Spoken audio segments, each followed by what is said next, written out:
Boa noite, minha gente. Obrigado pela presença nessa que é a segunda noite da jornada do ensino de filosofia. Ontem nós tivemos a apresentação da professora doutora Cristiane Marinho, da Universidade Estadual do Ceará. E hoje nós temos outra convidada, a professora doutora Roberta Liana Damasceno Costa. Bom, esse evento é uma articulação do mestrado profissional em filosofia, o Profilo, com os cursos de graduação, curso de licenciatura, os dois cursos de licenciatura, né, o curso presencial e o curso à distância, EAD, e também, por que não dizer, o curso de bacharelado, né, que os estudantes também se fazem presente. E é uma articulação retomando uma prática que a gente tem no curso ao longo do semestre de realizar esses momentos em que a gente compartilha aquilo que está sendo produzido a nível de Brasil, na filosofia contemporânea. E aquilo que eu digo, né? Uma coisa é você ler a bibliografia, outra coisa é você ver a bibliografia cara a cara, né? Os nossos professores que estão publicando e que são referência para os nossos estudos e que a gente menciona muitas vezes nas nossas aulas, nos nossos trabalhos, enfim. Bom, a professora Roberta, ela é doutora pelo Programa de Pós-Graduação em Filosofia da Universidade do Estado do Rio de Janeiro, a UES, graduada em Pedagogia pelo Centro Universitário Clarentino, MBA em Gestão de Instituições de Ensino Superior, mestre em Filosofia pela Universidade Federal do Ceará, graduado em Filosofia pela Universidade Federal do Ceará, membro do Programa de Cooperação Acadêmica, PROCAD, Universidade de Minas Gerais, UFC, dentre outras, desenvolvendo a pesquisa na linha de Filosofia Antiga, membro do Programa de Cooperação Acadêmica, PROCAD, UFC e PUC do Rio Grande do Sul, de 2010 a 2011, realizando pesquisa na temática Sujeito e Liberdade na Filosofia Moderna Alemã, desenvolve pesquisa nas áreas de Filosofia da Educação, Ensino de Filosofia, Filosofia Política e Ética, abordando temas como biopolítica e teorias do poder, teorias do Estado, governamentabilidade, neoliberalismo, gênero, ética e liberdade. Dentre várias outras realizações e trabalhos e comissões, o currículo é extenso, viu? Estou passando aqui no celular, são páginas e páginas e páginas, enfim.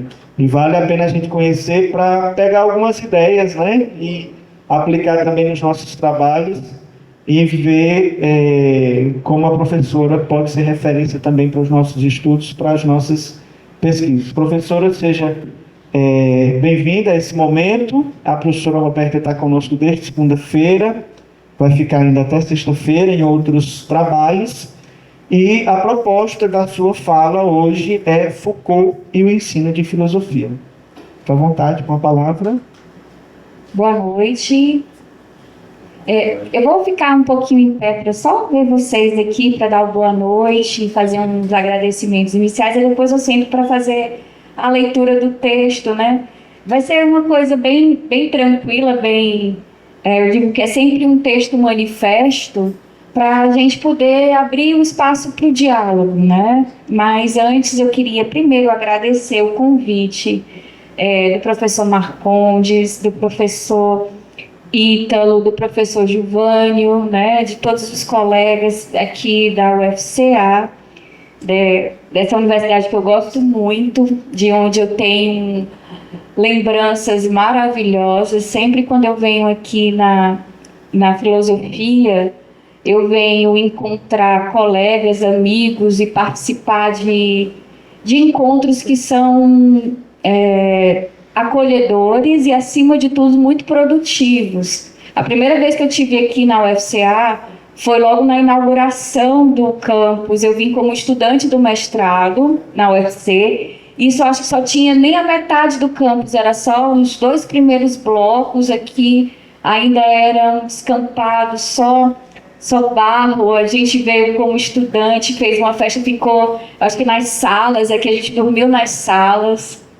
E foi muito interessante porque a gente viu, né, o nascer desse campus e também quando hoje a gente retorna, né, tem aquela sensação de também ter feito parte dessa história, né, ter feito parte também da história da UFCA e em outros momentos também. Já tive aqui nos eventos do Foucault, do Interlocuções, já tive também em outros momentos também participando de semanas acadêmicas. Então, o curso de filosofia, o campus, o Cariri tem um lugar muito especial na minha trajetória, tanto profissional como pessoal, né? E aí eu queria só deixar também esse agradecimento a todos vocês que estão aqui presentes e fazem essa universidade acontecer, né? E fazem o curso de filosofia aqui no Cariri acontecer.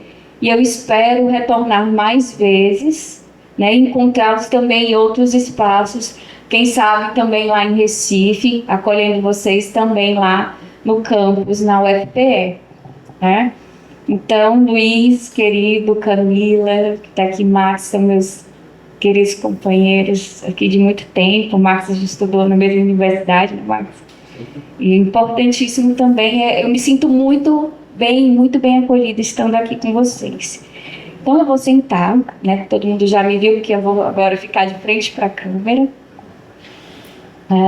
Mas o que eu quis trazer aqui para vocês? Um pouco de algumas reflexões que eu já venho em uma caminhada trazendo também em outros espaços, mas quando sugeri o tema da mesa, né, professora, o que você pode trazer nessas discussões? Eu pensei muito em para quem eu vou falar.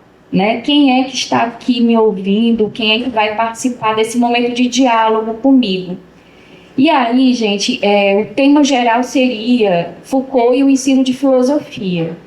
Mas eu queria trazer algumas coisas a mais, né? Uma coisa que tivesse muito relacionada com o meu papel enquanto professora do ensino de filosofia, né? Formadora de futuros professores de filosofia, e um pouco também de como, aí lembrando do Serlete, do Alejandro Serlete, não sei se vocês já tiveram oportunidade de lê-lo, né, de conhecer o Serlete, que é trazer um pouco de como eu penso e como eu construo a filosofia em sala de aula com esses futuros professores de filosofia. E isso diz muito de como eu penso o ensino de filosofia e como é que ele deve ser.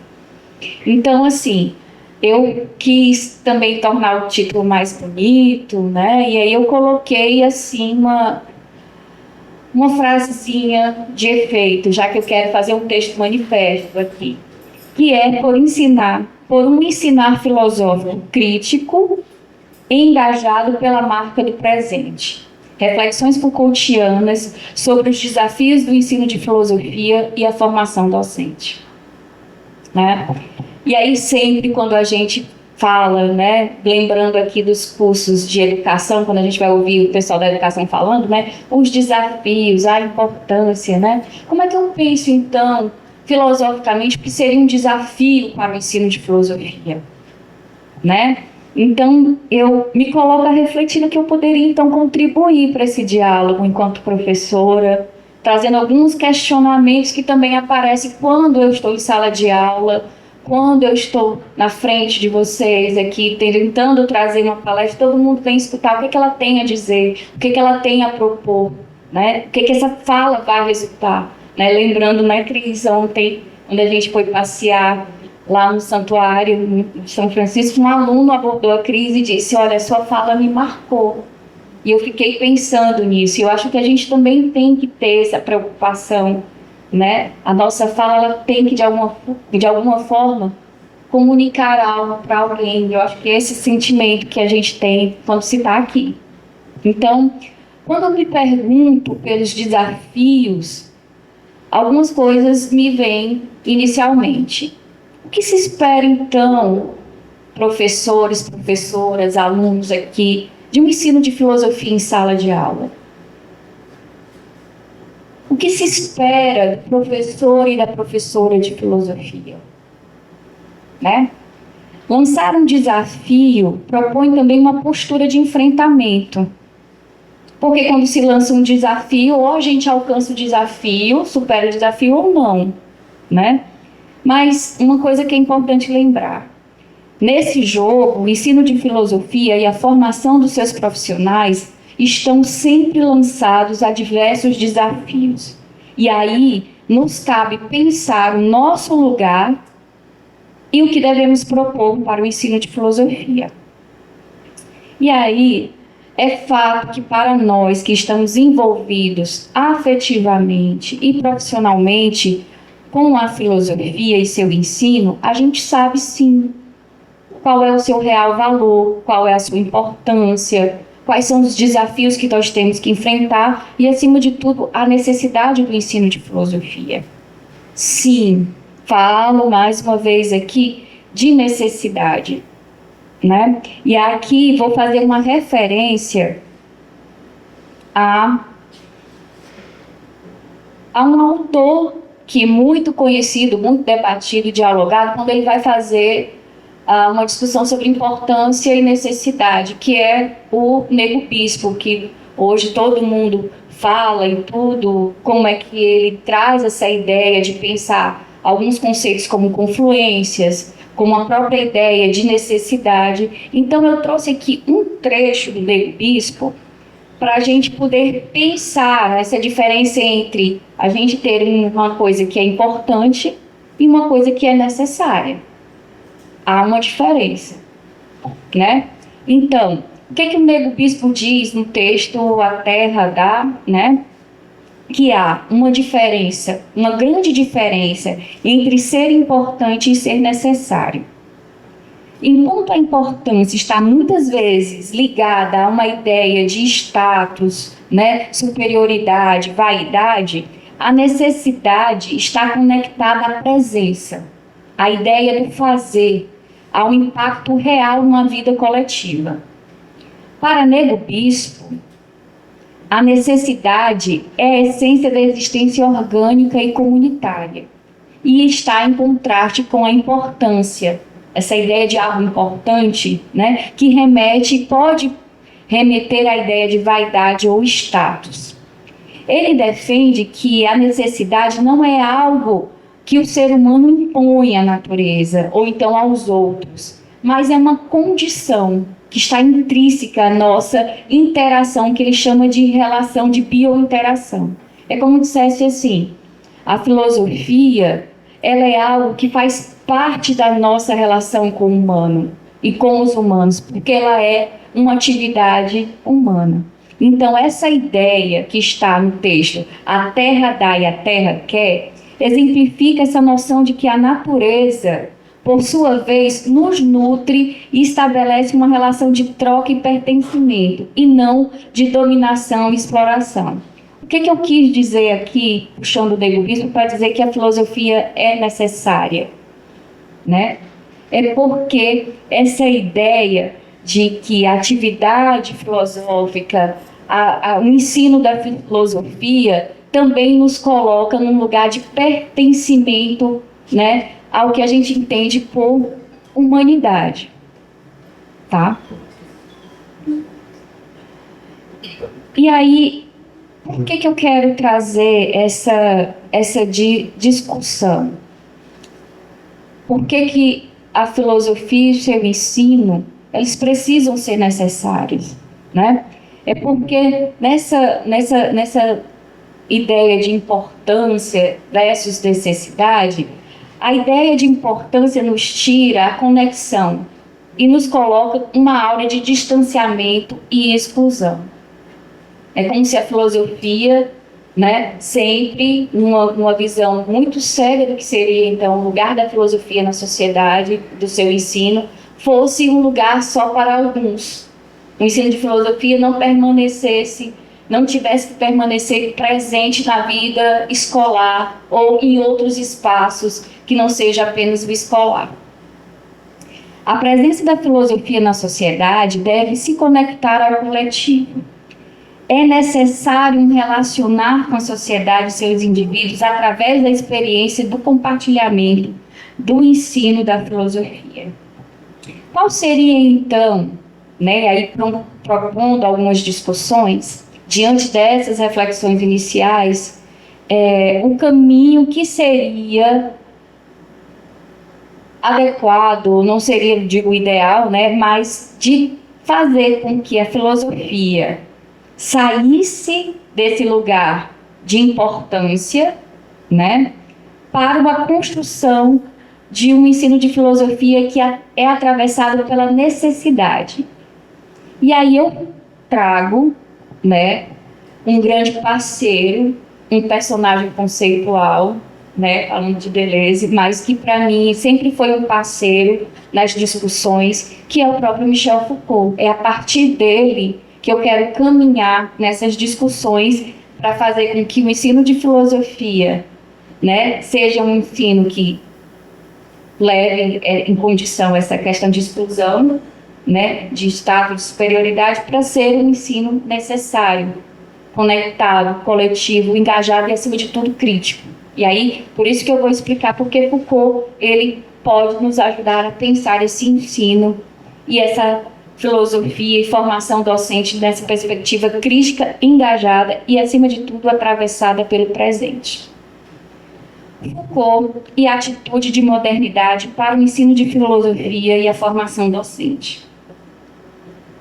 Michel Foucault, em sua trajetória como pesquisador e professor, na década de 70, dedicou-se a problematizar as instituições disciplinares, como também aspectos do seu ofício docente.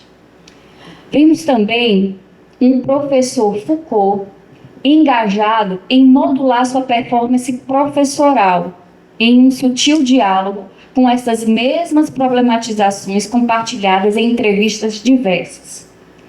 Minha intenção é trazer da esteira dessas problematizações levantadas por Foucault uma direção em que os questionamentos Foucaultianos acerca do ensino, e aí trago para o ensino de filosofia, podem soar estratégicos para pensar as relações de ensino como um todo e sobre a formação docente.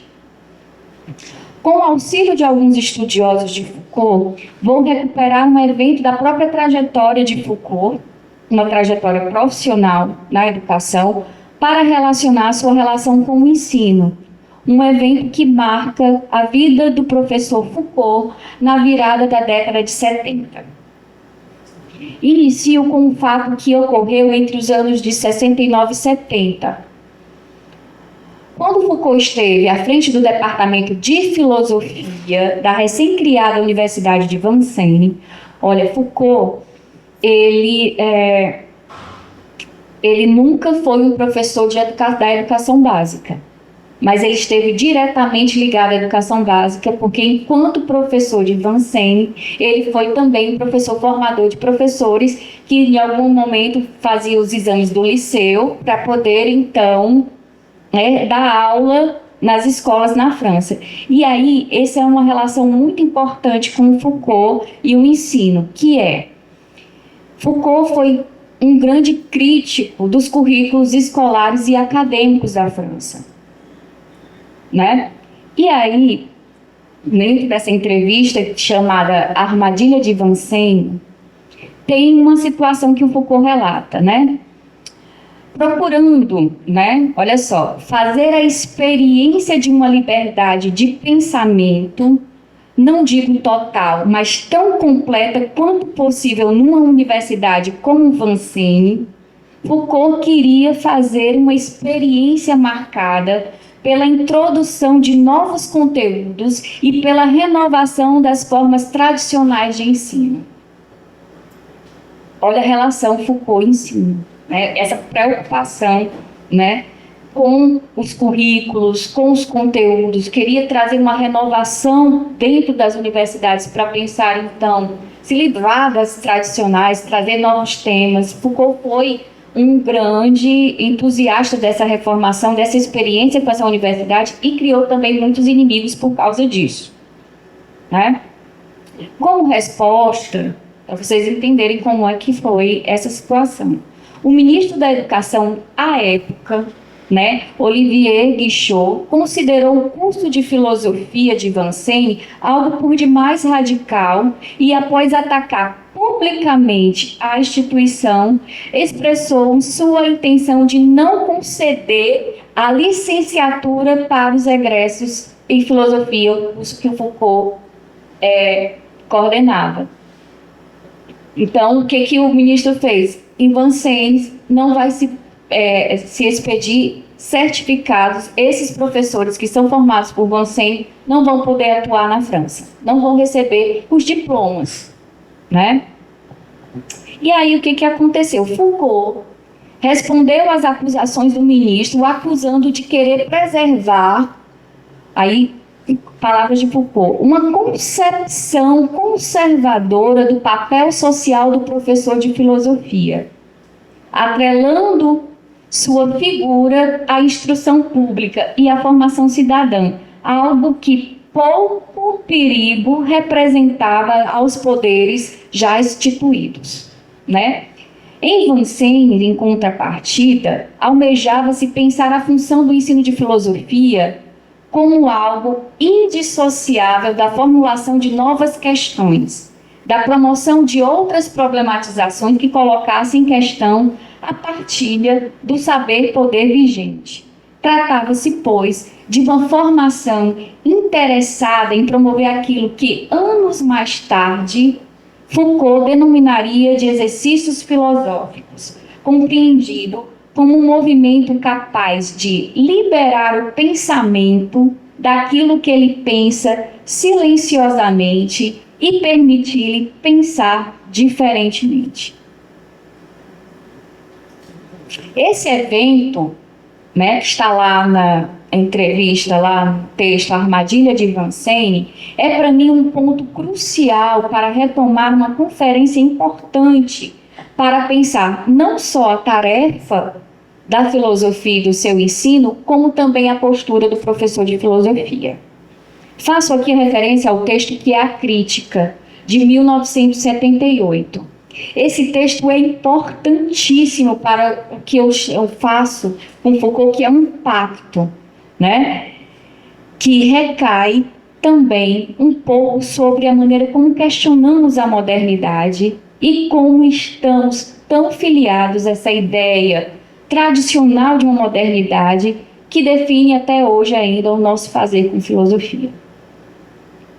Como o próprio filósofo expõe, né?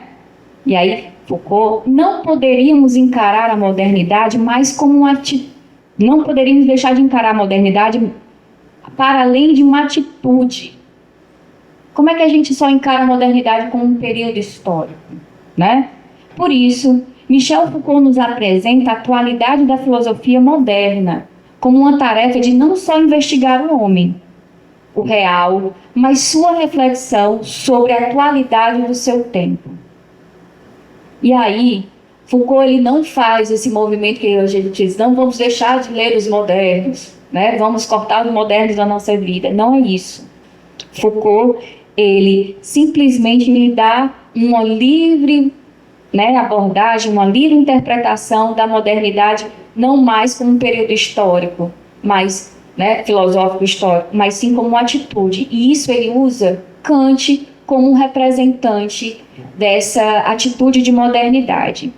E aí ele fala, será em Kant, precisamente no texto que é o esclarecimento, que Foucault compreende estar diante de uma questão crucial para definir a tarefa da sua própria filosofia.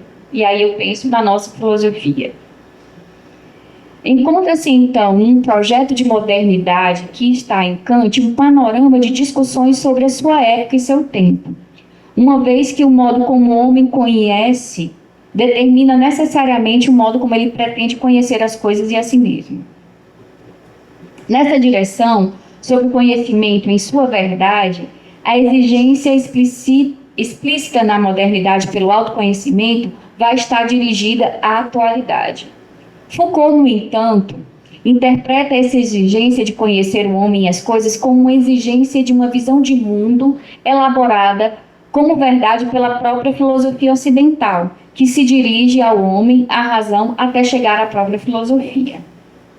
Ao pensar sobre essa exigência, que pode ser travestida como uma formulação de uma verdade sobre o conhecimento, seja do homem, do mundo e da própria realidade, Foucault exige uma tarefa para a própria filosofia, a saber, apresentar o modo como se manifestou na história do pensamento o próprio aparecimento de discursos de verdade.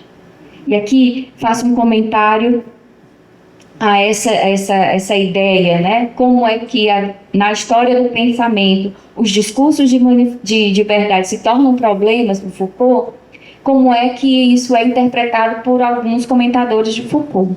E aqui eu uso o professor José Ternes para falar como é que o Foucault é tributário dessa tradição de que a filosofia ela pensa a verdade, mas Foucault está querendo questionar que verdade é essa que a filosofia está querendo propor?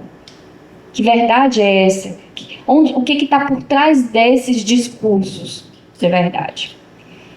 Então, nas palavras de José Ternes, tal exigência colocada por Foucault aparece, pois Foucault é um autor tributário de uma tradição, e aí, cuidado com essa palavra tradição, não é uma tradição, mas é um campo de pensar. Então, a ideia de que seria um conceito de verdade. Foucault se preocupa com isso. Né? Às vezes a gente olha, um pós-estruturalista, ele quer negar todo tipo de verdade, não existe verdade, não existe conceito, não existe nada. Não é isso. Né? Isso é um comentário muito, né, de desconhecimento sobre o pensamento do Foucault e do pós-estruturalismo também enquanto corrente filosófica do século XX, né? Dizer assim, não, agora vamos acabar com tudo, não existe conceito, não existe verdade, não existe liberdade, não existe sujeito, não existe nada, não é isso. Né? Então, assim, Foucault é um autor tributário de uma tradição que erige o conceito, as questões, em objetos por excelência da filosofia. E Foucault faz tudo, antes de tudo, uma história do pensamento.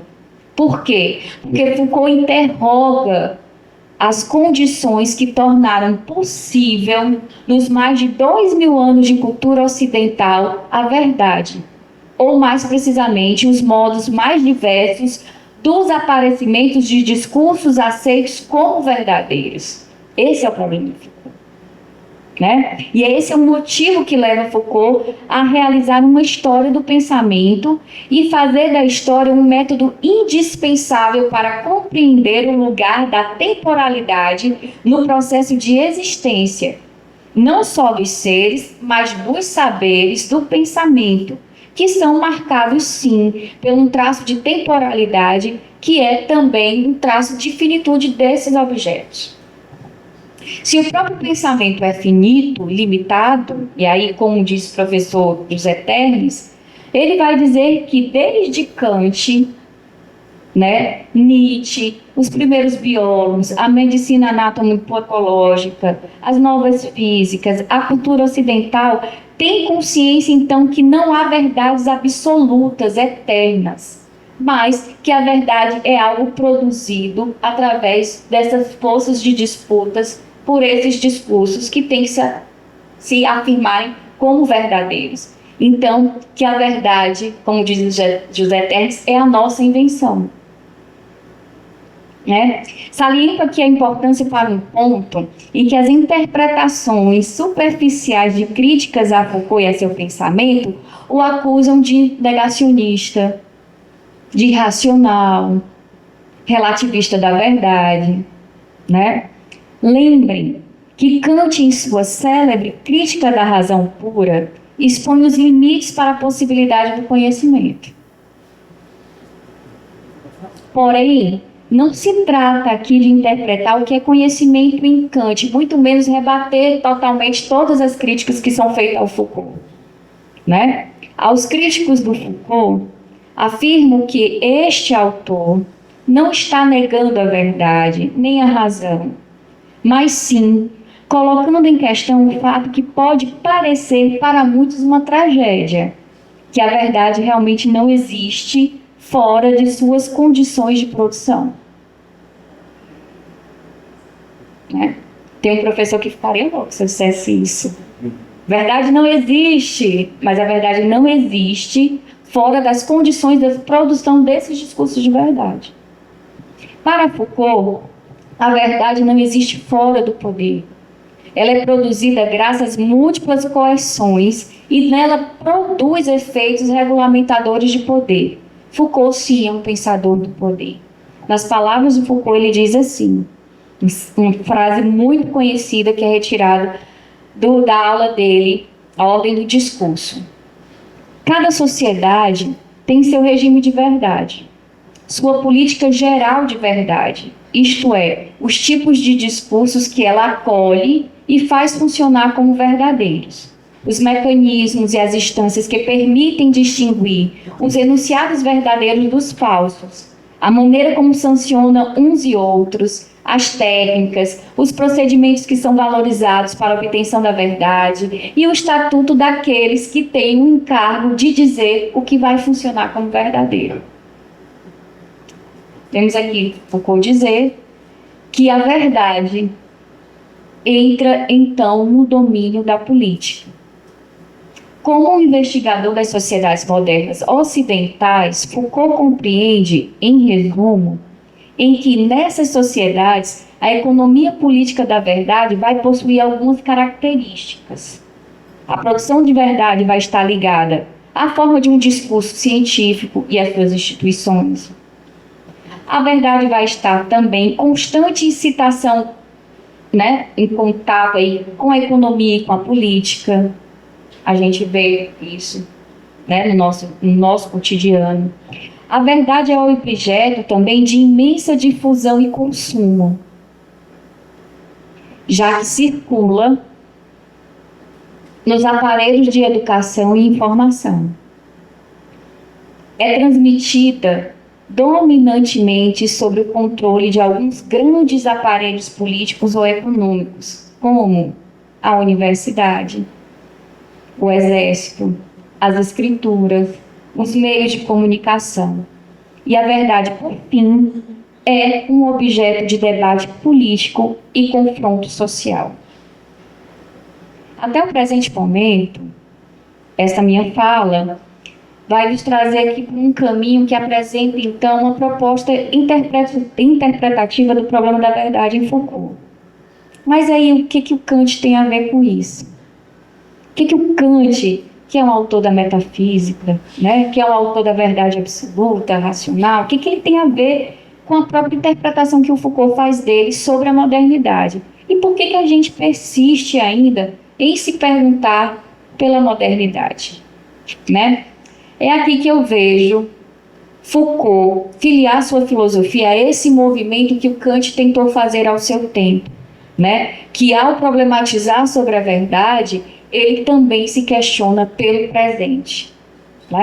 E é nesse caminho de problematizar os saberes absolutos, o que é produzido como verdade, que nós, enquanto professores, também reproduzimos nas escolhas dos nossos conteúdos, na elaboração dos nossos currículos, que a gente tem que tomar como contrapartida ao que vem, ao que é imposto e que a gente reproduz. A gente tem que tomar, então, que Foucault vai falar sobre uma atitude de modernidade. E é por aí que o ensino de filosofia e a formação do docente deve percorrer. Foucault vai ressaltar nesse mesmo texto de 78 que a filosofia tem uma tarefa, sim, que é se perguntar o que acontece atualmente. O que somos nós? Nós que talvez não sejamos nada mais e nada além daquilo que acontece atualmente. Isso é Foucault falando. Foucault desloca a compreensão de uma tarefa filosófica distante da percepção da filosofia clássica, que era definida como, então, uma busca por essa verdade. Será com a concepção de que a filosofia deve se ocupar com o seu tempo presente que Foucault encontra no texto de Kant de 1784, resposta à pergunta o que é o esclarecimento, um marco de uma forma de fazer filosofia ligada a essa atitude crítica, que retoma, então, essas tradições, que coloca essa pergunta sobre o presente, né? E que Foucault acredita ser, então, um signo da modernidade. Devo alertar aqui a vocês que estão me ouvindo, aos leitores de Foucault, que Foucault faz as suas interpretações da moda Foucault, tá? Né? No entanto, a ideia de um esclarecimento, uma observação que eu devo fazer aqui, que é pertinente, é de que a questão da Aufklärung em Foucault não vai atravessar a via do conhecimento, como Kant faz, né? Mas retornar à questão da Aufklärung via poder. No artigo publicado em 1984, já no finalzinho da sua vida, Foucault, o artigo é chamado Que são as Luzes, Foucault retoma o trabalho publicado por Kant, quando o filósofo respondia a seguinte pergunta, né? O que são as luzes ou o que é o esclarecimento? Ao apropriar-se desse texto, né, de Kant, ele faz dele o que a gente imagina que o Foucault faz com seus objetos e os seus textos, né? Uma ferramenta de leitura para colocar na mesa de debate os temas da filosofia e principalmente a própria questão que envolve o governo.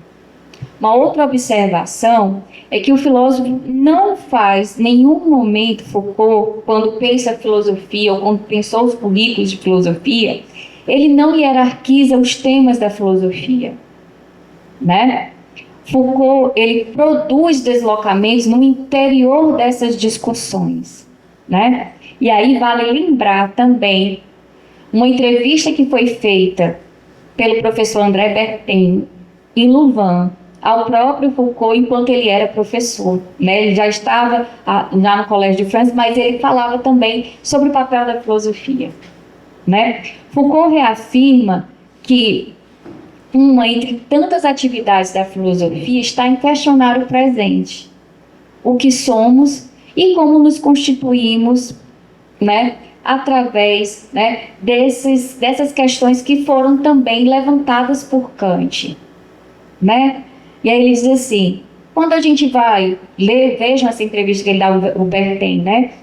Quando o Kant pergunta o que devo conhecer, como posso conhecer, o que devo fazer, o que devo esperar, né? O Foucault vai fazer um deslocamento dessas questões e vai também se questionar o que eu estou me constituindo, então, enquanto ser do meu tempo, né? Enquanto ser do presente, né?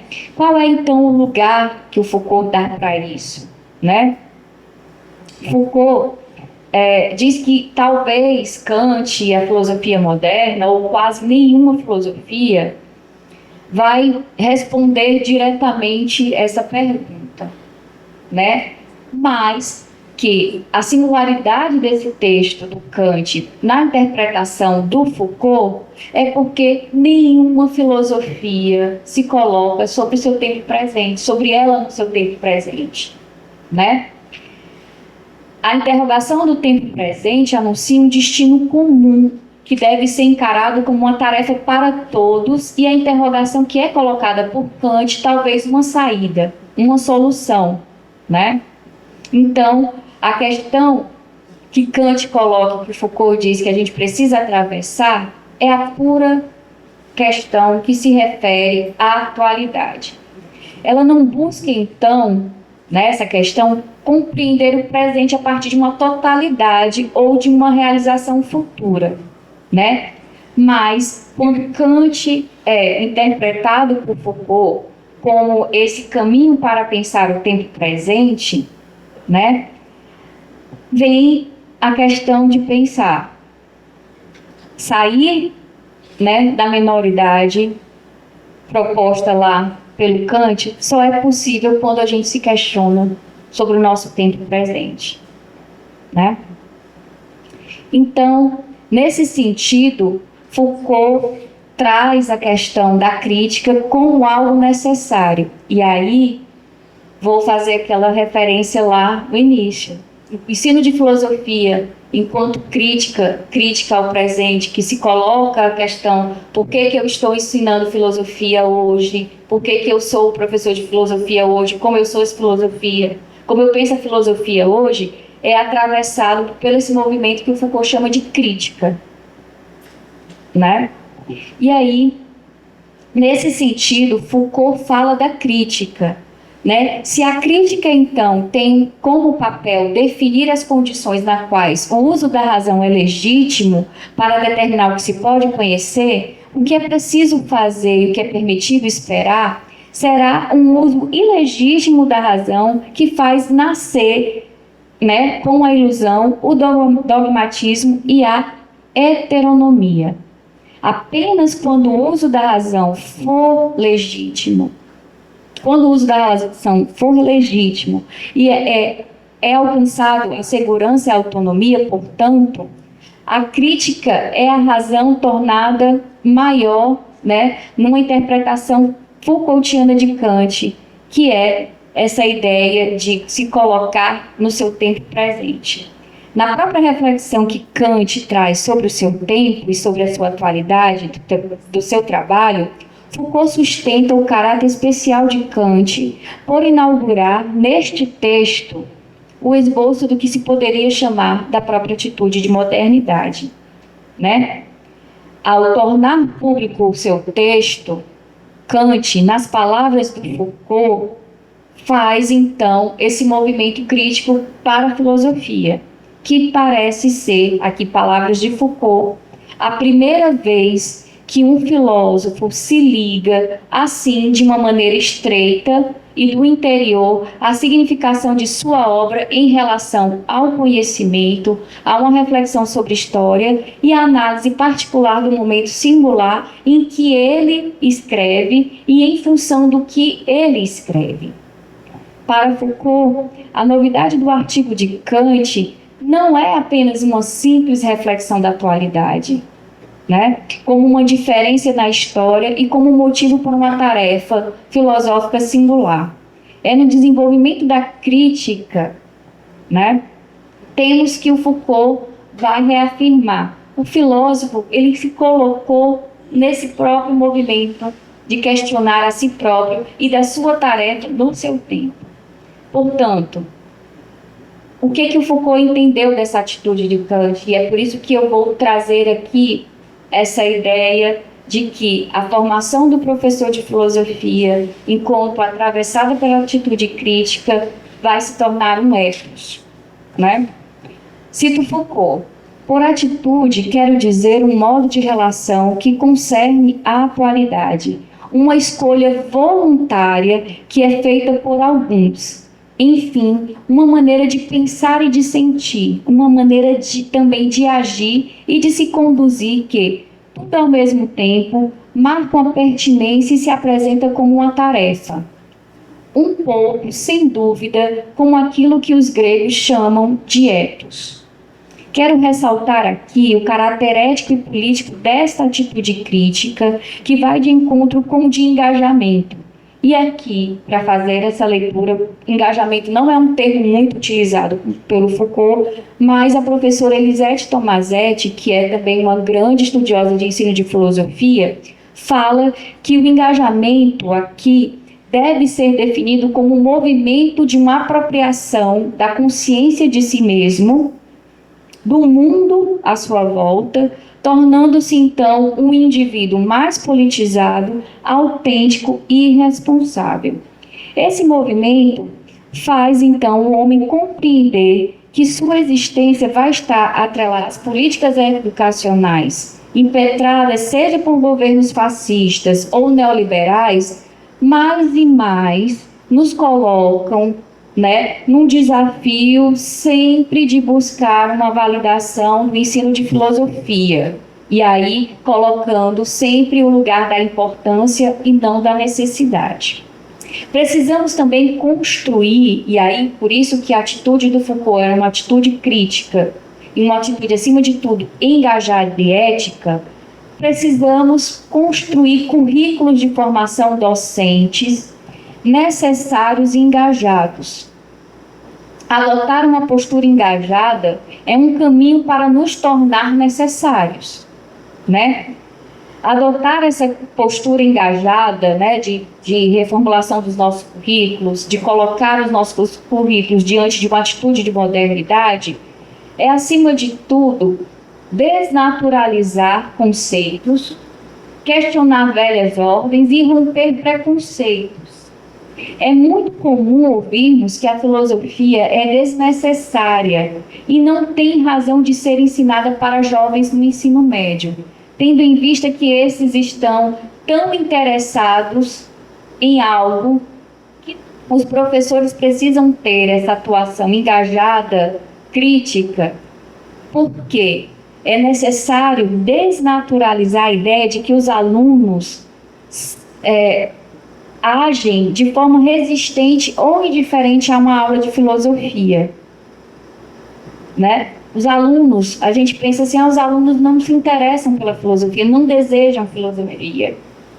Na verdade, né, eles foram sendo produzidos como alunos por determinadas práticas discursivas e não discursivas ao longo de sua existência dentro e fora da escola. A questão é conseguir problematizar tais práticas de forma a fugir desse recurso, dessa culpa que a gente carrega, de estar todo o tempo tendo que afirmar que a filosofia é importante. Por quê? Porque nós estamos também tão distantes. Mas não, a gente precisa entender e enfrentar que as subjetividades dos nossos alunos, elas são produzidas também fora da universidade ou fora da escola, por discursos que querem tirar a filosofia dessa vida, desse cotidiano.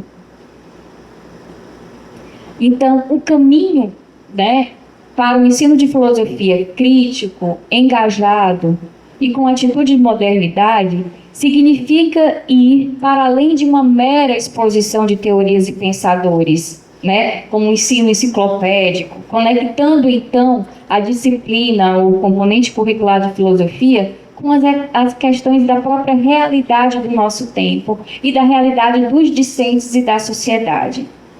Se a filosofia nos parece ter como objetivo, né, formar indivíduos críticos junto com outras disciplinas, né, outros componentes, de indivíduos críticos, autônomos e com capacidade de agir, né, que então apliquem, né, a atividade que se exerce no pensamento filosófico, eles precisam então compreender a necessidade da filosofia para então intervir no seu mundo. Portanto, nos parece que as demandas dos desafios impostos ao contexto do ensino de filosofia em sala de aula encontram no seu envolvimento com o ensino de filosofia crítico e engajado os seguintes parâmetros. É necessário, sim, problematizar a realidade. A filosofia em sala de aula, ela precisa partir, sim, de problemas concretos vivenciados pelos alunos, né? Como injustiça, desigualdade, questões éticas, dilemas existenciais. Ela precisa, sim, estar ligada à discussão dos nossos temas atuais, né? Problemas da ética digital, debate sobre sustentabilidade, direitos humanos, gênero, identidade, política. A filosofia se torna um espaço para o diálogo e a construção de um consenso em meio também a conflitos. O desenvolvimento do pensamento crítico, né? A filosofia, ela se torna um ensino engajado quando ela foca em preparar, né, ou em formar um estudante para questionar valores e estruturas sociais, em vez de memorizar apenas o cânone filosófico. Isso vai permitir que os alunos exerçam também uma cidadania de forma consciente e responsável. A nossa conexão com a vida prática.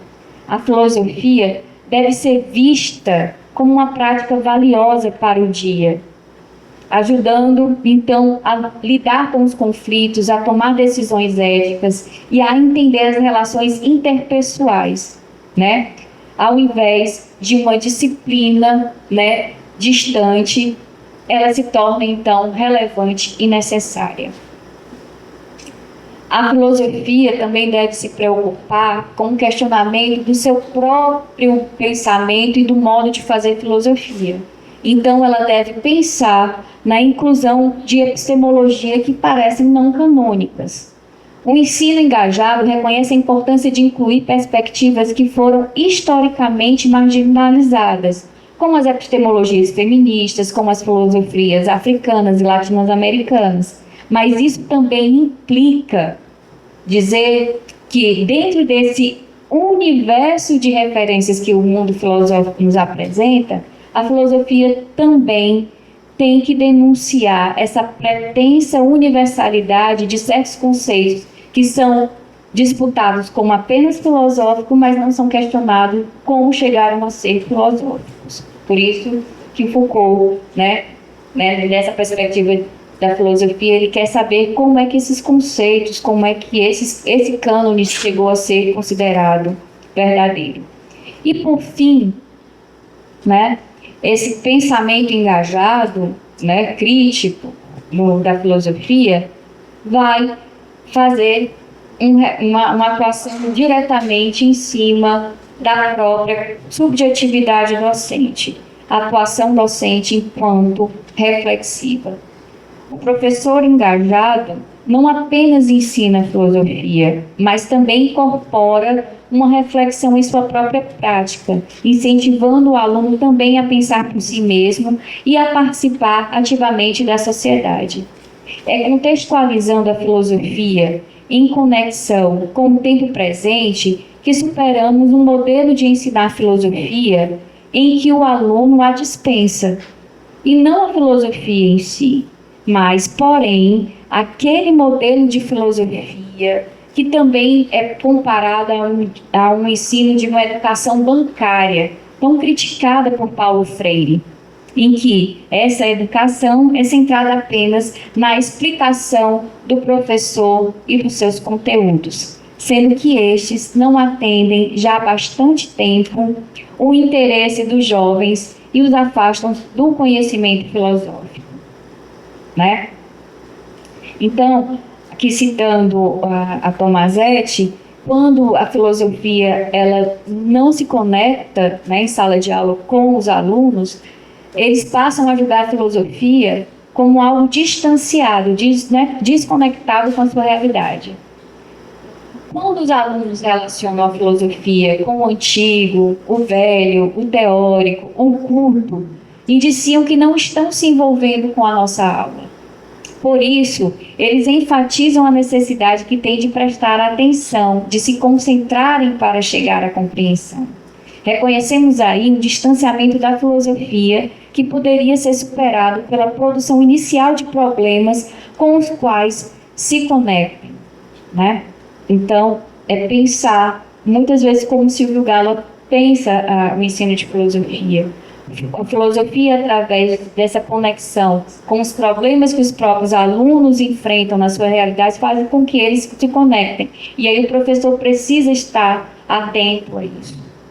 Ao meu ver, o que é almejado pelos discentes no contexto de uma sala de aula, ou o que se espera do ensino de filosofia, do seu próprio professor de filosofia, é realmente um ensino de filosofia que faça sentido no contexto de suas vivências. E é nesse ponto que se pode criar um ambiente propício para que a sala de aula se torne um espaço de engajamento e de constituição de subjetividades criativas. A postura crítica engajada do professor pode ser decisiva na vida dos discentes e no seu aprendizado da filosofia. Quero lembrar que no contexto da sala de aula, em tempos atuais, o ensino de filosofia vai padecer sempre dos mesmos problemas enfrentados por outros componentes curriculares. E aí, como acena a própria Elisete Tomasetti, o que está acontecendo é um problema que impede, torna impossível desse confronto, do ensino com a realidade, é a nossa percepção de uma mudança da própria realidade. Então, para se pensar uma mudança da realidade, é preciso, então, tornar, né, essa postura coletiva do ensino de filosofia e tornar o engajamento também como modo de resistência. O que se espera da filosofia e do seu ensino, né, ensino atravessado pela qualidade, pela crítica, é um trabalho árduo, né? No entanto, é bem mais árduo realmente o trabalho de professores e alunos na e com a filosofia, né? Uma aproximação entre Foucault e Paulo Freire, né? No parágrafo anterior, Foucault, né, eu citei Foucault nessa ideia de que o professor apenas se emancipa quando faz o exercício sobre si, né, para que ele possa educar a si mesmo. Então, Paulo Freire, né, usa essa palavra bastante, emancipação, emancipado, né? Essa é a tarefa a ser cumprida através de um trabalho árduo do professor de filosofia e do próprio ensino de filosofia, do que o próprio Paulo Freire vai chamar de uma educação crítica e também engajada, né? Por quê? Porque quando um professor faz esse movimento que o Foucault fala, do educar-se a si próprio, do educar-se a si mesmo, ele também pensa na educação como um processo de liberdade, de libertação. Então, a educação como emancipação. Mas é importante lembrar, isso não é feito pelo professor isoladamente e nem pelo aluno isoladamente, né? E aí, lembrando, como Paulo Freire fala, homens não se libertam nem se educam sozinhos, nem um aos outros, somente em conjunto. A educação, né, também é vista como um combate à massificação e alienação. Foucault também fala isso no mesmo texto que eu citei no início, A Armadilha de Vincennes. O Foucault fala: a gente tem que fazer currículos que não estão alinhados à alienação deste poder vigente. A educação crítica e engajada é uma educação como prática de liberdade. E aqui é uma estética da existência. O ensino de filosofia só pode participar dessa construção se construir na formação de professores uma perspectiva engajada. As salas de aula almejam professores que exerçam essa crítica, que exerçam a atitude de modernidade, também como prática pedagógica. E para concluir, reafirmo que há uma necessidade de pensar essa formação docente e a constituição de um ensino de filosofia que seja encarado, né, que encare o engajamento como atitude filosófica e a educação como prática de liberdade como um destino, né? E aí faço um diálogo também aqui. Mas percebi nas palavras delas e na minha vivência, apenas um ano na docência, essa representatividade sobre o ensino da filosofia na questão do que é necessidade e o que é importância, porque temos atualmente em um estado globalizado, onde o capital rege toda a nossa sociedade, onde a importância está gerindo a nossa vida, além da necessidade. E daí fica esse desafio para o professor de filosofia, trazer toda a contextualização histórica da filosofia, né, com os clássicos e também trazendo uma filosofia decolonialista ou contracolonial e também tentar trazer uma filosofia indígena que hoje também aparece como proposta de estudo e que me parece uma inserção indígena mais provocativa, a ideia de necessidade do que é de importância, mas que na realidade de vivência que vemos a importância, ela se torna o essencial para a existência em nossas vidas, e a necessidade ela fica em segundo plano.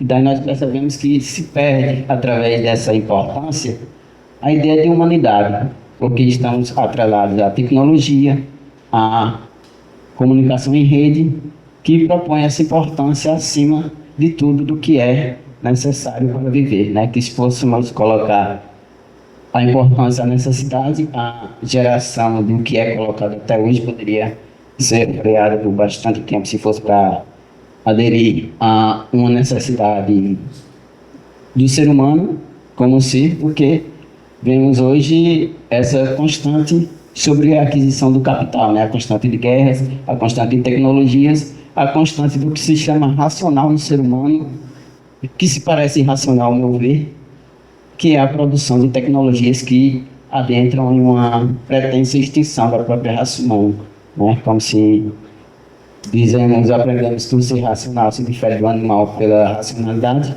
e a racionalidade chega a um ponto que, sobre uma vez, possa estar errado ou então ser um pouco, sei lá, extremo nessa ideia, mas parece que se identifica o ser humano racional do irracional, do animal, que é o único ser capaz de produzir a própria erradicação da sua existência. E daí promover através disso, na sala de aula, essa ideia que possa se basear no que é trazer a humanidade de se pertencer nesse mundo, que gera pela importância de se conquistar algo, de ser alguém, sem perder a sua humanidade. E daí eu gostaria de saber se sobre sobre o seu entendimento, que para mim foi bastante relevante, trazendo quase muito bem massa, bem idealizador do que se pretende sobre essas duas proposições, uma luz de uma praticidade para essas questões. Obrigada, professores. Qual é o seu nome? Senhor Céu. O seu? Hélio, né? Vocês são professores da rede básica, né? Eu acho por isso que eu estava falando. Ex-alunos também do nosso curso aqui, da fazer o regresso do curso. Eu acho que o grande desafio, por isso que eu falei do perigo que é a gente, nos nossos cursos, nos currículos de formação dos nossos cursos, ficar muito atento a não estar alinhado com essa prática para formar professores que vão, de alguma forma, atender essas necessidades desse currículo escolar que atende, então, as demandas neoliberais que a gente hoje enfrenta dentro da educação, né? A educação mais como... A educação sempre foi número, né? A questão é como é que se produz esses números e como é que esses números estão sendo, de alguma forma, produzidos, né? E aí, porque a gente precisa, sim, ter parâmetros de qualidade, a gente precisa ter um currículo, né? Todo mundo sabe que a escola, a educação escolar, ela precisa de um currículo. Agora, que currículo é esse que nós estamos construindo, produzindo ou então reproduzindo em sala de aula, né? E aí é um grande desafio. Por que as disciplinas de ciências humanas, e aí como Foucault fala, né? No Armadilha de Vincennes, quando o ministro chega em Vincennes, tá ele, se eu não me engano, ele, Deleuze, quem é o outro que faz parte? Eles estão lá, Foucault, o relato é narrado pelo Didier Ribon, né, na biografia do Foucault, que ele dizia assim, olha, a gente vai impactar nas escolas, né? O neoliberalismo, né, também já começa a nascer nessa época da década de 70, já está começando, então, a influenciar, né, um modo econômico que atravessa a formação dos currículos e, de alguma forma, está gerenciando a produção de saberes, né?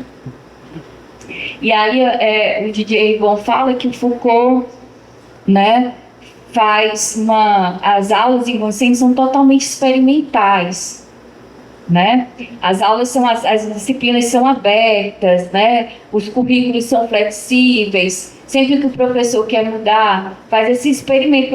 Quando Foucault foi chamado para assumir Vincennes, a proposta era essa, que fosse uma universidade no grande centro de Paris que mudasse a perspectiva tradicional de formar professores dos liceus. E isso foi um desafio para Foucault muito grande, porque ele entendia isso, era uma necessidade de pensar a filosofia não mais como essa disciplina que fosse uma disciplina, como é que a gente chama, não é conteudista. A educação, a gente fala que ela é assim, ela é ela seria, então, uma disciplina, né, como que a Cristiane deve ter falado ontem, como era pensada a filosofia dos currículos, como algo distanciado realmente da realidade. Era algo como se fosse pensado para se pensar uma vida após, não sei, uma filosofia que fosse apenas idealizada. E aí o Foucault não, a gente tem que trazer as discussões que estão na sociedade. Discussão sobre sexualidade, os alunos querem falar, estava tendo mais de 68, né? Estava acontecendo ali a revolução cultural. Então, como é que a universidade estava distante disso? Né? E como as escolas também estavam distantes disso. É como se o aluno entrasse na escola e o mundo lá fora não acontecesse, e quando saísse da escola com aquela bagagem de conhecimento, ele não sabia para que servia naquele mundo, né? Porque ele também não se conectava com ele, né? E a questão é essa, a gente sempre se preocupa, nós na escola, né, falo isso, e é isso que também todo mundo, eu entendo, os professores na educação básica, eles sempre esperam que venha alguém com uma metodologia, uma resposta para isso, mas ninguém se pergunta o que na atualidade, o que eu estou fazendo enquanto professor diante disso, e onde é que está o meu colega professor de filosofia do Cariri, que não está também pensando essas condições, né? Quando a gente pensa, por exemplo, na participação de todo mundo nos eventos de encontro de filosofia, de professores, que muitas vezes tem que, às vezes esse espaço aqui que a universidade abre, é um espaço também de reflexão, de enfrentamento, né? Então, o que a gente pode fazer? Quais são as nossas armas para a gente não cair nas armadilhas que Vanceni apresentou, né? Depois foi extinta, né? Caiu. É justamente fazer essa crítica sobre que ensino de filosofia então eu quero e que formação eu quero trazer, por isso eu tenho que pensar o currículo da minha universidade, ligado a esse tempo, mas acima de tudo, esse movimento de enfrentamento ele tem que ser coletivo. Não é você aqui, Marcelo, nem você aqui que vai fazer isso sozinho, no Cariri, né? Existe, então, uma necessidade de se juntar a uma força coletiva. E onde é que nós estamos aí? Esse é que é o problema do Foucault, né? A gente não pode esperar o Messias vir, né? E dizer o que você pensa. A única coisa que nós podemos pensar, em alguns momentos a gente possa não só apenas resistir ao poder, mas, às vezes, tomar o poder e exercer o poder de uma outra forma. Ser governado de outras formas, né? Ainda que sejamos governados, mas de uma outra forma, de uma outra maneira, que não seja essa que impede a nossa criatividade e que torne o ensino de filosofia meramente importante porque ele tem que estar no currículo, não necessário, né? Escutando a tua fala, me veio uma provocação do Foucault, do tempo que ele esteve em vocês. Nós temos aqui no Brasil publicado um dos cursos que ele deu, que está naquele livro La Sexualidade, publicado pela Editora Zahar. E quem fez o comentário daquele curso, posteriormente, comenta que naquele momento que o Foucault esteve atuando em vocês, ele estava numa postura cada vez mais combativa à ideia do humanismo. E o Foucault que vai pensar por que essa categoria é imposta, quais são os critérios de verdade que estão constituídos nessa categoria e como essa categoria produz efeitos no mundo. Nós temos um Foucault que está preocupado com essa questão. E fazendo uma pergunta provocativa, eu queria saber de você se você acha que nós, enquanto professores de filosofia, deveríamos abandonar a categoria do humano. Seria a hora de pensar no professor de filosofia que está no pós-humano ou naquele que é um não-humano, e quais são as possibilidades éticas, políticas, filosóficas, imaginativas que a gente pode pensar no que está para além do humano. E aí eu faço uma interlocução que eu acho que se Foucault estivesse vivo, ele conversaria muito com a banda e com o Preciado. Porque o Preciado, no Disforia Mundi, já abandonou a categoria do humano faz muito tempo. Ele dizia, olha, a gente está se decompondo enquanto sociedade ocidental e nós estamos sobrevivendo nas ruínas. Qual é a esperança do Preciado? É que da ruína surja algo melhor do que o que a gente teve antes. Então, é se apegar à destruição, ele até coloca a imagem lá de Notre Dame em chamas e pensar no que é que pode ter depois das chamas. Né? Existe algo do porvir depois da destruição, e essa é a esperança dele. E eu cito a Butler porque quando a Butler fala sobre enquadramento, ela está dizendo que esse enquadramento não sempre existiu, então algumas teorias, algumas relações de saber e poder vão constituir enquadramento como possível, e a partir disso a gente consegue enquadrar ou não quem está pertencendo a essa categoria do humano. Então, Roberto, eu te pergunto, será que a gente deveria abandonar esse enquadramento do humano ou devemos reformar? E como professores de filosofia, nós ainda estamos nesse aspecto do humano ou a gente está saindo desse aspecto do humano? Fica aí a pergunta. Pegando carona nesse primeiro bloco, que trouxe algumas questões da vivência dos professores da educação básica e atrelada a essa preocupação das políticas públicas, essa configuração, e que se insere hoje no ensino de filosofia. Então, me corrija se eu recuperar erroneamente algum aspecto da sua fala, mas enfim, você começava falando sobre essa distinção entre a importância e necessidade, e dando um salto, recuperava essa compreensão a partir de Foucault, da construção dos discursos sobre a verdade, né, que está limitada à condição de possibilidade de construção desses discursos, e aí entra os dispositivos de poder, enfim, essa esfera em que essa afirmação ou pretensão de verdade pode ser construída do ponto de vista da linguagem. E eu estou um pouco preocupado com o aspecto disso que a gente poderia chamar genericamente desse momento de pós-verdade, de disputas de discursos com pretensões de verdade, mas que são falsos, são fakes, e esse termo fake pode ser interpretado de muitas formas, enfim. Então, no âmbito da formalização da educação, das políticas públicas, das regras, dos projetos que estruturam, né, a educação formal no Brasil, nos últimos anos a gente teve uma preocupação em afirmar o lugar da filosofia, garantir esse lugar institucionalmente. Então, uma luta pela obrigatoriedade da disciplina de filosofia na educação básica. Então, a gente teve uma década e meia de movimentos, de articulações para chegar a isso. Aí a gente tem uma LDB em 96, em que pensa-se que isso está garantido, mas a obrigatoriedade que a LDB nessa época traz está escrita em 2 linhas apenas, que dizia a obrigatoriedade do ensino de filosofia e sociologia, mas não das disciplinas, né, que vai dar margem,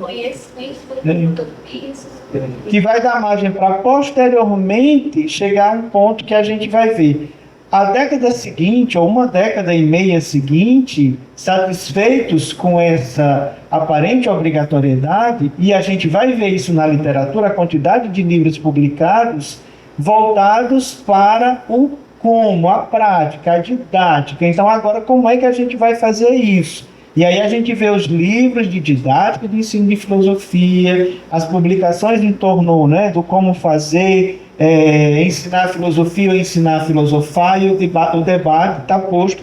Isso é uma interpretação possível, né? O debate está posto nessa preocupação.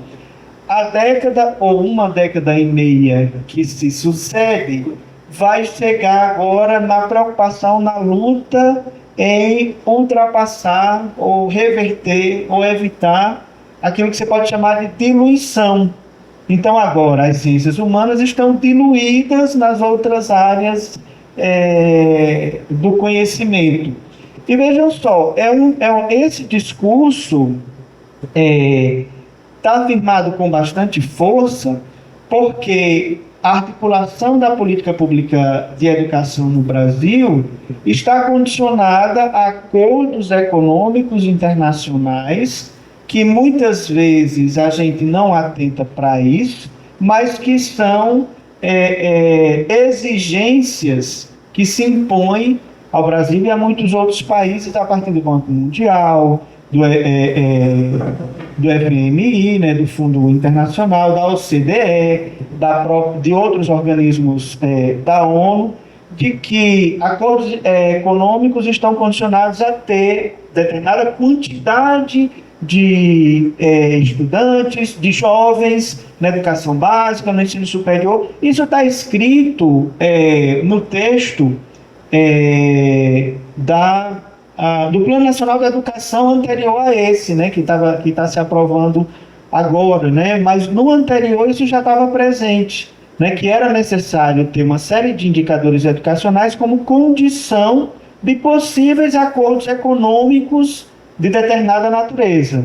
Bom, isso não é simplesmente porque os organismos internacionais são bonzinhos e estão preocupados com a humanização, né, dos jovens brasileiros ou dos países da América Latina, mas é preocupados com a formação de mercados consumidores distintos, porque há determinados tipos de produto que só podem ser consumidos com um certo nível de desenvolvimento educacional, né? Produtos culturais, tecnologia, uma série de coisas. Então, novamente pensando, então, nesse sentido, o grande crítica que o Foucault fazia era aquele humanismo que era defendido, então, por essa ideia de modernidade, que não é essa do moderno, que se coloca no questionamento crítica do seu presente, mas é aquele moderno que a gente tem a figura universal, de uma razão universalizada, de um indivíduo, e que tem aqueles valores principalmente herdados do próprio humanismo francês, né? Os ideais da Revolução Francesa, né? E aí, casando um pouco que o Marcondes falou, esse discurso neoliberal, ou o discurso do capitalismo, né, é sedutor porque ele tem uma coisa que nos chama muita atenção, que eu acho que é muito da própria existência, né? A gente fala muito de liberdade, essa ideia de escolher, essa ideia de estar. Então, eu posso escolher diante de um cardápio de filmes que tem no meu stream, né? O filme que eu quero escolher, olha, eu não estou mais refém da Globo, mas você não consegue perceber que você está refém do cardápio que é ofertado por esse... Você não pode ligar a Netflix e querer assistir Dirty Dance hoje. Você não assiste, porque não está mais lá no catálogo. Filmaço, né? Dirty Dance. Ritmo Quente. Filme da minha adolescência. não é do meu tempo. Não é do seu tempo? Nossa, não assisti. Não, Dirty Dance, Ritmo Quente. É porque ele é do tempo da Princesa Xuxa dos Trapalhões. Né? Então, assim, essa ideia de que você pode construir o seu caminho, ou então que a gente vence essa ideia do humano, porque o humano é aquele que pensa racionalmente, que tem liberdade, é aquele que está, né, à frente, então, das decisões, é que intervém na realidade diretamente. Isso é que é o nosso grande problema que o Foucault coloca. A gente toma essas estruturas, né, como estruturas verdadeiras, esses discursos também como discursos possíveis e verdadeiros, sem saber justamente como eles foram produzidos e como é que eles operam dentro da sociedade, né? Então é preocupante. Aí é engraçado porque a gente tem colegas, estou falando aqui da educação básica, que agora falando como um marxista falava, né? O reino da necessidade, a gente precisa comer, a gente precisa pagar as contas, porque a gente vive num sistema capitalista. Aí, às vezes, eles muitas vezes estão alinhados a esse projeto neoliberal e dizendo assim, a gente vai conseguir mudar alguma coisa dentro, mas não consegue, porque sozinho não dá, tem que mudar a estrutura, entende? Não dá para pensar em uma reforma. Eu acho que esse nome é feio, né? Reformar parece que é só passar no tinta, fazer alguma coisa. Eu sou a favor do preciado, é destruir mesmo, é colocar nas ruínas mesmo, para que a gente possa então colocar algo em cima dessas ruínas, porque enquanto tiver ainda alguns traços, seja do humanismo, ou então de uma ideia de emancipação, de liberdade de currículo, que ainda esteja reformulado por esses mesmos discursos, a gente ainda está só, né, andando né? Ou reproduzindo ou produzindo novas nuances desses discursos e desse humanismo, né? Eu acho muito interessante quando o Preciado fala, né? É preciso, acho que ele foi mais destrutivo do que o Foucault. Foucault foi um pirotécnico, né? Ele fala assim, né? O que eu quero produzir é realmente esses incômodos, né? O que eu produzi em Vincennes foi isso, né? Tanto que ele também viu que não dava para fazer sozinho, ele abandonou Vincennes, né? Então foi para o Collège de France, né? E produziu outras coisas, né, que também causaram tanto impacto como se ele tivesse também como se estivesse ainda vivendo em Vincennes, como coordenador do curso de filosofia, diretor da própria Vincennes, né? E isso faz com que a gente até hoje consiga ainda revitalizar o pensamento de Foucault, né? Tem algumas estratégias e algumas lutas que elas não precisam ser de direcionamentos, elas precisam ser de conhecimento também ainda. Conhecer a obra do Foucault, dialogar sobre Foucault, fazer esse movimento aqui, talvez, né, a gente possa pensar em destruir alguma coisa para deixar as coisas nas ruínas. E talvez seja necessidade, é preciso transformar algumas coisas, algumas estruturas em ruínas. E aí, uma coisa mais direta que eu penso enquanto professora de filosofia, formadora de professores, é deixar em ruína o atual currículo de formação docente que tem no meu curso de filosofia. O que eu quero destruir, né, Giovanni? Desculpa, segui de lá, né? Mas a vontade que eu tenho é destruir aquele PPC do curso de filosofia da UFPE. Transformar um curso. O que pode ser aproveitado, né? Na ruína ainda sobra alguma coisa, mas é pensar no ensino de filosofia em que contemple, então, uma filosofia que ela esteja, né, interligada também com o tempo. É preciso revisitar sempre os projetos de curso, né, de formação de professores, porque a sociedade ela exige também da gente, né, uma mudança. Né? E ela exige também que a gente participe disso. Enquanto filosofia, a gente não pode estar apartado disso, né? A gente não pode mais pensar que a filosofia, enquanto, né, um componente curricular, ela esteja distante, né, da realidade dos nossos alunos, né? E é por isso que a formação desse professor para a educação básica, ela exige um novo currículo de filosofia, né? Que dialogue com outros campos, principalmente com a educação, né, com a pedagogia, com a história, com as artes. Eu acho que a gente tem que também atravessar isso. Nas ruínas dos currículos de filosofia, a gente pode, então, pensar no ensino de filosofia, talvez que seja uma resposta, ou então, não sei se uma resposta definitiva, mas talvez uma vereda que se abra para pensar, então, essa filosofia que vai para a sala de aula na educação básica. Proposta.